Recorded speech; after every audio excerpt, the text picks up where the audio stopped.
What gets me excited about Conundrum Red is that it's a California red blend.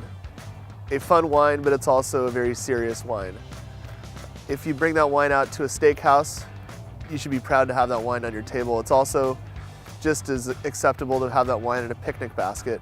I think it's a crowd-pleasing wine. The grapes that we put into Conundrum are grown in top quality regions of California. A lot of local character and flavor in the places that we grow grapes for Conundrum. I think the beauty of going outside of one growing region in California and exploring others is we really have no rules when it comes to what you can blend.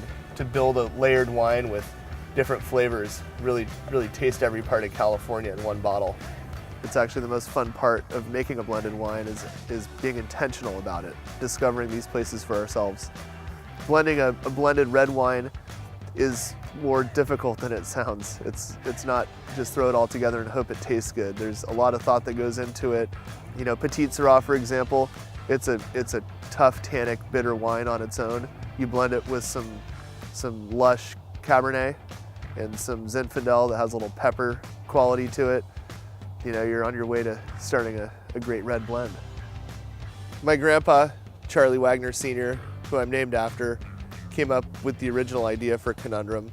My grandpa is no longer with us, but he always loved the grape Zinfandel. And to this day, we still put Zinfandel into Conundrum Red, sort of in his honor. It doesn't taste like one single varietal. It's a layered wine. When it first hits your palate, there's a tannin there, enough natural acidity to give it a little bit of a backbone, and then there's the floral quality on the nose. With Conundrum Red, we've actually blended it so it tastes great, chilled. I think it kind of goes with the whole theme that Conundrum doesn't really have any rules. I think Conundrum Red is more relevant than ever with the culture that we live in today, which is a very experimental culture. I love experimenting with food and wine, whether it's going to your favorite food truck or going to a steakhouse or trying a new hole-in-the-wall Asian restaurant you've never been to.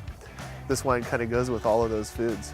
You take a bite of a spicy dish and then you have a sip of chilled Conundrum Red. Try it, it's pretty fun.